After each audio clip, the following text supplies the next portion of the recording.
श्लोक संख्या 26 अनुवाद एवं तात्पर्य कृष्ण कृपा मूर्ति श्री श्रीमद् अभय चरणार्विंद भक्तिवेदांत स्वामी प्रभुपाद द्वारा।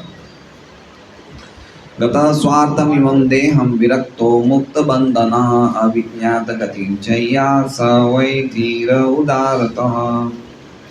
गतः स्वार्थम ठीक से उपयोग किए बिना इमम सब लोग हृदय से नहीं बोलते, बहुत कम लोग मैंने देखा खाली हल्के से मुंह ही हिलाते हैं। सबको बोलना चाहिए, ये क्लास है। गतः स्वार्थम ठीक से उपयोग किए बिना डबल फर्क आ गया, देखिए है ना। इमम इस देहम भौतिक शरीर को विरक्त उदासीन मुक्त होकर बंधना सारे बंधनों से अविज्ञात गति ही अज्ञात लक्ष्य जहियात इस शरीर को त्याग देना चाहिए। ऐसा व्यक्ति वही निश्चय ही धीर अविचल उदारतः कहलाता है। अनुवाद: धीर वो कहलाता है जो किसी अज्ञात सुदूर स्थान को चला जाए और जब ये भौतिक शरीर व्यर्थ हो जाए तब समस्त बंधनों से मुक्त होकर अपने शरीर को त्याग दे। ओम अज्ञानतिमिरान्धस्य ज्ञानाञ्जनशलाकया चक्षुरुन्मीलितं येन तस्मै श्रीगुरवे नमः। नाम श्रेष्ठं मनोवेशति पुत्रमत्वस्वरूपं रूपं तस्यागतं रूपमिमातुर्भुक्तवादे। राधाकुण्डं गिरिवरम् ओ राधिका माधवाशां प्राप्तो यस्य प्रतितकृपया श्रीगुरुं तं तोऽस्मि वन्देऽहं श्रीगुरो श्रीयुतापदकमलं श्रीगुरुं वैष्णवांश्च। श्रीरूपं सग्रजातं सगण्डगुणातान्वितं तं सजीवं साद्वैतं सावधूतं परिजनसहितं कृष्णचैतन्यदेवं श्रीराधा कृष्णपादान् सगणललिता श्रीविशाखान्वितांश्च। गुरु वैष्णव भगवान तीने स्मरणाय विघ्न विनाशनाय स्वयं निज वांछित पूर्ण। हरे कृष्णा कृष्णा कृष्णा हरे हरे, हरे राम राम राम हरे हरे। तो आज मेरी क्लास नहीं है, लेकिन वो प्रभु जी जो आ रहे हैं केशव प्रभु, उनको मंदिर से थोड़ा लेट हो गया तो मैं उनके बदले क्लास दे रहा हूँ, क्योंकि उनको आने में अभी 20-15 मिनट और लगेंगे।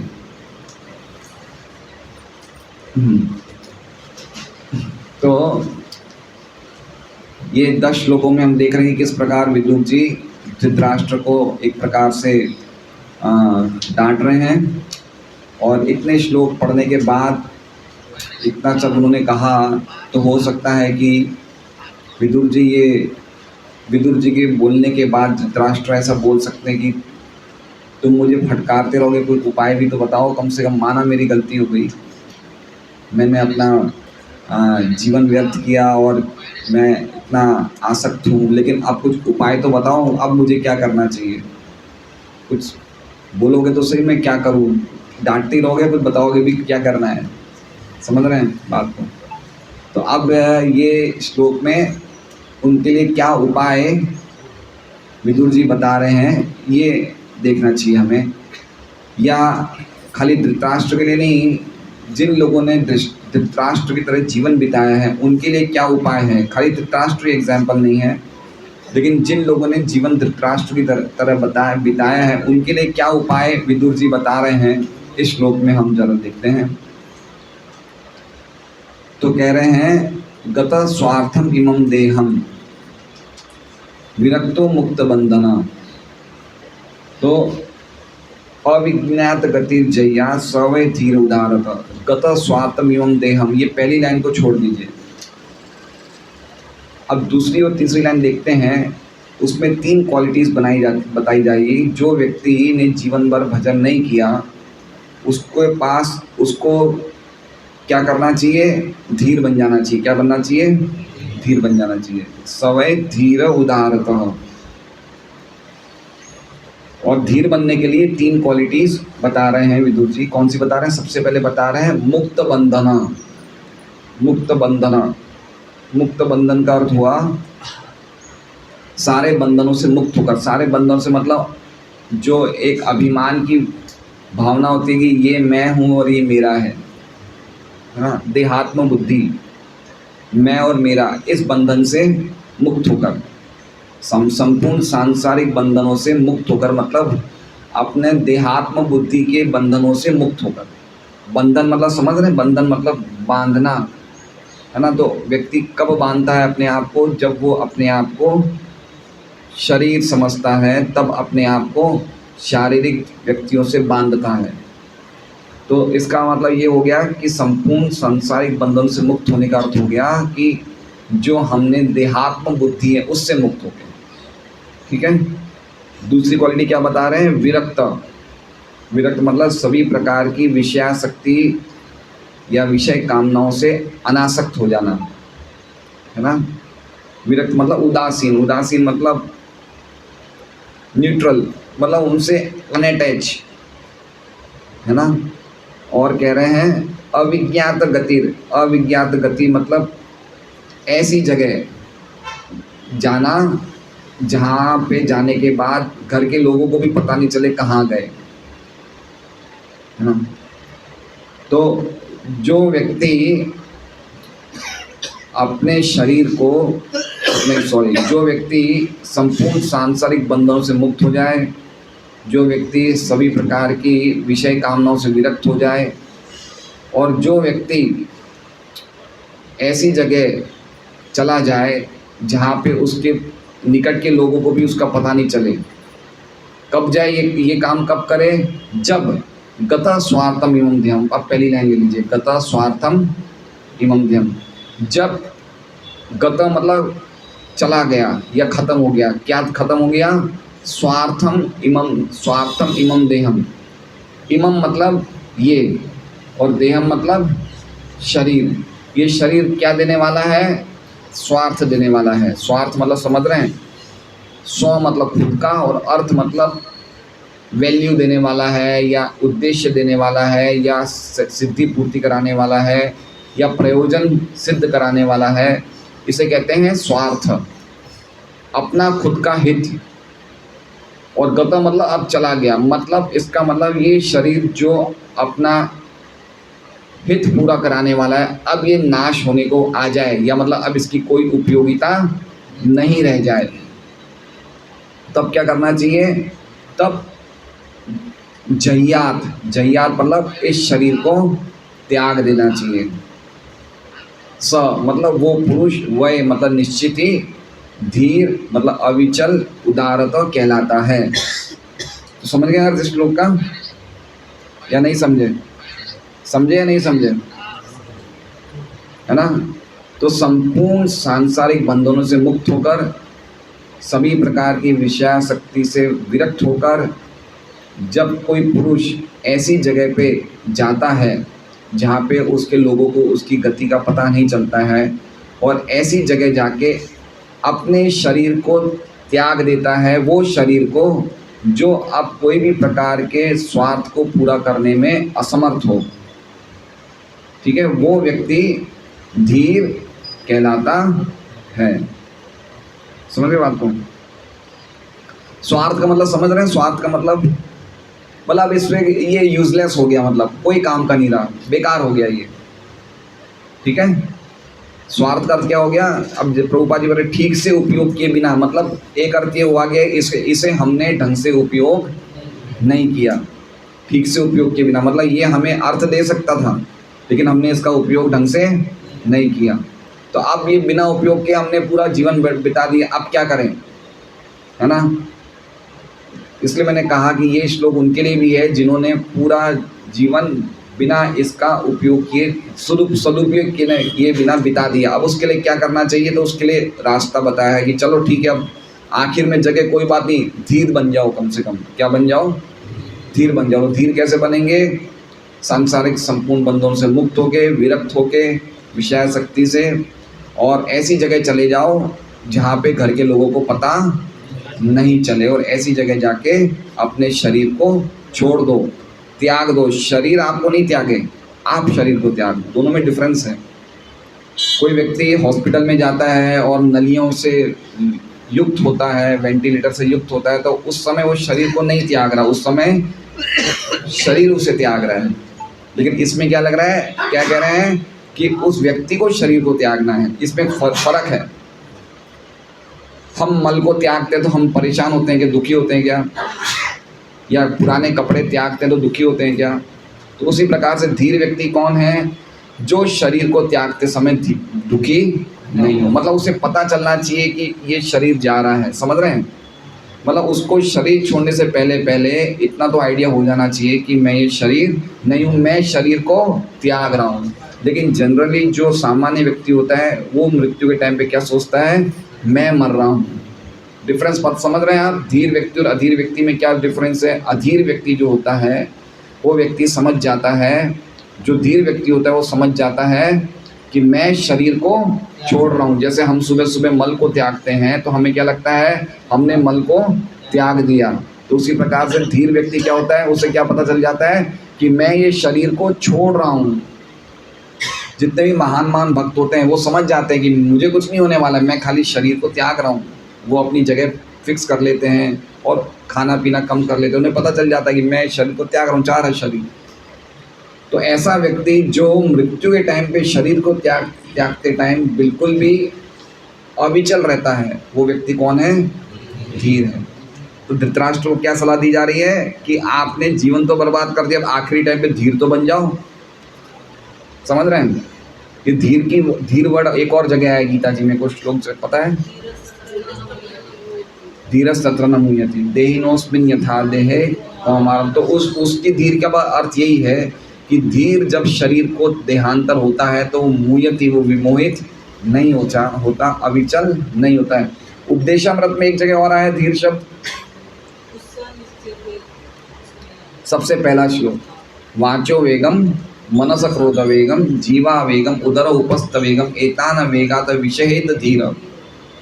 जो व्यक्ति 6 प्रकार के वेगों को कंट्रोल कर सके। वाचो वेगम मतलब वाणी का वेग, वाचोगम मनस वेगम मन का वेग, क्रोध का वेग, जीवा का वेग, उदर का वेग और जनन इंद्रिय का वेग। ये 3 वेग कौन से हैं? लाइन में है, जीवा, पेट और जनन इंद्रिय। इन तीनों के क्या है, वेगों को जो सहन कर ले। और इसके अलावा वाणी का वेग, मन का वेग और क्रोध का वेग, वो कौन है? वो धीर है। तो उसका इससे क्या कंट्रोल है? जो व्यक्ति जीवन भर आत्मसंयमी रहेगा वही व्यक्ति अंतिम टाइम में इस प्रकार से देह को छोड़ सकता है। समझ रहे हैं? दोनों इंटरकनेक्टेड है। जो ये धीर है वो धीर आपस में इस प्रकार से इंटरकनेक्टेड है। तो ये श्लोक समझ गए अर्थ कि आप धीर बन जाओ, आप नरोत्तम नहीं बन पाए। आप जिसने जीवन भर भजन किया है वो उसकी गति क्या हो, उसको क्या बनना है, वो अगले श्लोक में आएगा। वो नरोत्तम है। धीर और नरोत्तम, ये श्लोक में धीर कैसे धीर बनने के गुण बताए हैं और उस श्लोक में, इसके आगे वाले श्लोक में नरोत्तम बनने के गुण बताए हैं। तो ये धीर बनना है उस व्यक्ति को जिसने जीवन भर भजन नहीं किया। कम से कम आखिर में बुढ़ापा तो अपना सुधार ले। समझ रहे बात को? अब हम श्रीधर स्वामी जी की टीका देखेंगे। श्रीधर स्वामी कह रहे हैं, अब प्रश्न है कि धीर किसको कहते हैं, धीर किसको कहा जाए? तो श्रीधर स्वामी कह रहे हैं, तो इसके उत्तर में कहा गया गता स्वार्थम इत्यादि, अर्थात आपका ये शरीर यश एवं धर्म प्राप्ति के लिए अनुपयोगी हो चुका है। समझ रहे हैं बात को? श्रीधर स्वामी क्या कह रहे हैं कि अर्थ, ये शरीर क्या देने वाला है? अर्थ। और अर्थ 2 प्रकार के, 2 डिपार्टमेंट्स बताएं, एक धर्म और एक यश। श्रीधर स्वामी क्या कह रहे हैं कि शरीर अर्थ देने वाला है। और अर्थ किस प्रकार से देगा? एक आप धर्म को प्राप्त कर सकते हैं और एक यश को इस शरीर के द्वारा। धर्म का अर्थ क्या हो गया? आप जो भक्ति कर रहे हैं, साधना कर रहे हैं, तो आप क्या कर रहे हैं? धर्म को गेन कर रहे हो, धर्म को लाभ कर रहे हो, धर्म लाभ कर रहे हो। और जब आप इस भक्ति का प्रचार करते हो तो आप किसको लाभ कर रहे हो? यश का लाभ कर रहे हो। समझ रहे हैं? आप खुद भक्ति करोगे तो आपको यश नहीं मिलेगा, लेकिन आप जब लोगों को प्रचार करोगे तो यश मिलेगा। तो श्रीधर स्वामी क्या कह रहे हैं कि ये शरीर क्या प्राप्त कराने वाला है? 2 चीज़ें, धर्म और यश। और जब ये शरीर धर्म और यश प्राप्त कराने के लिए अनुपयोगी हो जाए तो उसे क्या बोलते हैं? गतः स्वार्थम। श्रीधर स्वामी ये मीनिंग बता रहे हैं गतः स्वार्थम का, समझ गए आप? ये शरीर क्या चीजें प्राप्त कराने वाला है मंजू माता जी? धर्म और यश, अर्थ प्राप्त कराने वाला है। और अर्थ के दो डिपार्टमेंट्स हैं, धर्म और यश। तो जब ये शरीर इतना जीर्ण हो जाए, इतना बेकार हो जाए कि ना तो आप भक्ति कर पा रहे हैं, और भक्ति नहीं कर पाओगे तो प्रचार तो क्या करोगे? तो जब ये अनुपयोगी हो जाता है, ना भक्ति करने के लिए ना ही प्रचार करने के लिए, तो इसे कहते हैं गतः स्वार्थम। ठीक है, आगे कह रहे हैं इत्यादि अर्थात अनुपयोग। अतएव इस देह में स्वीयत्वाभिमान को आप त्याग दें और सांसारिक समस्त संबंध रूपी बंधनों से आप रहित हो जाएं। मतलब अभिमान को त्याग दें कि मैं ये शरीर हूँ, ये मेरे बच्चे हैं, इस अभिमान को त्याग दें और सभी प्रकार के समस्त संबंध रूपी बंधनों से आप रहित हो जाएं। तो कहाँ चले जाएं? तो कह रहे हैं आप कहाँ चले जाएं? तो इस बात को कोई जान ना सके, इस तरह से अपने सभी लोगों से दूर जाकर जो शरीर को परित्याग कर देता है वो धीर कहलाता है। क्यों ऐसा बताया? ये ब्रजलाल माता जी आप बता पाएंगे अविज्ञात गति क्यों कहा गया है कि ऐसी जगह जाए जिसको कहीं पता नहीं चले?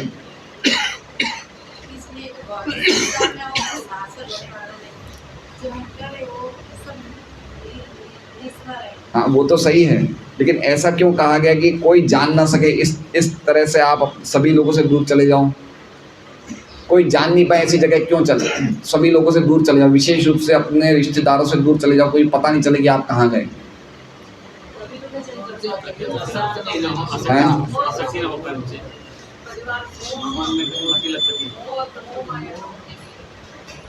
प्रश्न जवाब सबके सही है।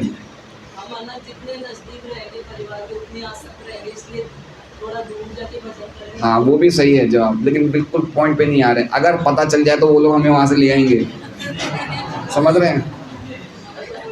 मान लीजिए कि अभी धृतराष्ट्र बोल के जाता युधिष्ठिर को कि मैं जा रहा हूँ, तो युधिष्ठिर रोक लेते ना? सही बात है ना? युधिष्ठिर रोक लेते।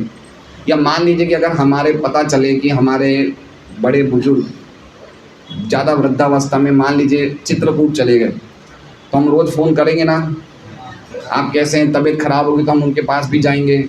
तो हमारा अटैचमेंट तो रहा ही ना, ख़त्म तो हुआ नहीं। इसलिए जब वैराग्य आ जाए तब तुरंत चले जाओ, बोल के ही मत जाओ किसी को, नहीं तो बोलने की जाने में फिर गड़बड़ है, वो अटैचमेंट ख़त्म नहीं होता। फ़ोन आएंगे, आजकल हम लोग जाते हैं तीर्थ धाम में कहीं जाते तो कितने फ़ोन करके कैसे हो, बच्चा सही है, स्कूल गया नहीं गया, अरे आप तीर्थ में बैठो, आपका अभी तो अटैचमेंट टूटा ही नहीं अभी तक। इसलिए कह रहे हैं अविज्ञात गति, बोल के मत जाओ, ऐसे ही चले जाओ चुपचाप। समझे? बहुत इंपॉर्टेंट बात है, क्योंकि अटैचमेंट बहुत ज़बरदस्त है ना। एक महाराज ने कोई भक्त ने संन्यास ले लिया, और संन्यास लेने के बाद 20 साल बाद वो कहीं जगह गए प्रवचन देने, और जहाँ पे वो प्रवचन दे रहे थे उसी श्रोता में उनकी वाइफ बैठी थी, पुरानी वाइफ। तो उसे देख के पहचान गए, बोले तुम तो मेरी पत्नी हो। तो पत्नी ने बोला आप मुझे भूले नहीं 20 साल में। तो पॉइंट समझ रहे हैं कितना अटैचमेंट है? मतलब इसलिए ऐसी स्थिति में तो कम से कम भाई आप पूरे 75 साल 80 साल आपने अटैचमेंट रखा, अब तो बिना बताए चले जाओ, नहीं तो वो चीज़ें स्मृति में रहेगी ना। कोई लोग ऐसा बोलते हैं कि भाई ये अभी ये मरने वाला है, लेकिन ये अपने बस पोते का मुंह देख ले फिर शरीर छोड़ देगा, है ना। एक बार पोते को बता दो फिर ये शरीर छोड़ देगा। कोई बोलते हैं कि अपने पोते में प्राण अटके हुए हैं, कोई बोलते हैं अपने बेटे में प्राण अटके, तो एक बार ज़रा शक्ल बता दो उसके बाद शरीर छोड़। तो ये बता रहे हैं कितना अटैचमेंट है। इसलिए आखिरी टाइम पे ये अटैचमेंट लेके हम शरीर को छोड़ेंगे तो हमारी गति बहुत खराब होगी। इसलिए अविज्ञात गति, बताओ मत किसी को। समझ रहे हैं बात? कितनी इंपॉर्टेंट बात है ये अविज्ञात गतिर। अच्छा, अब सारा दर्शनी, अब विश्वनाथ चक्रवर्ती ठाकुर क्या कह रहे हैं, ये श्रीधर स्वामी की थी। विश्वनाथ चक्रवर्ती ठाकुर ने गतः स्वार्थम का बहुत अच्छा बताया, वो भी मतलब अलग टाइप से बताया। उन्होंने बताया गतः स्वार्थम का अर्थ होता है भगवान कृष्ण का भजन न करने के कारण शोक मोह तथा जरा आदि से व्याकुल हो गया ऐसा शरीर। समझ रहे हैं? गता स्वार्थम का अर्थ क्या हो गया? नते विदु स्वार्थ गतिम ही। जो व्यक्ति ये नहीं जानता कि उसकी परम स्वार्थ गति भगवान विष्णु है। आगे पूछिए।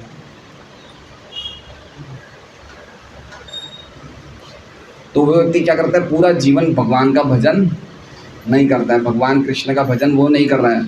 तो भगवान कृष्ण का भजन नहीं करने के कारण उसको क्या हो गया है? शोक, मोह तथा जरा से व्याकुल हो गया। इसे कहते हैं गता स्वार्थम।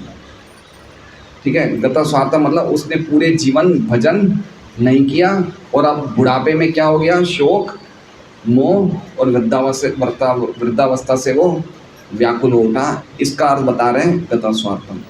ठीक है प्रभु जी, आ गए हैं।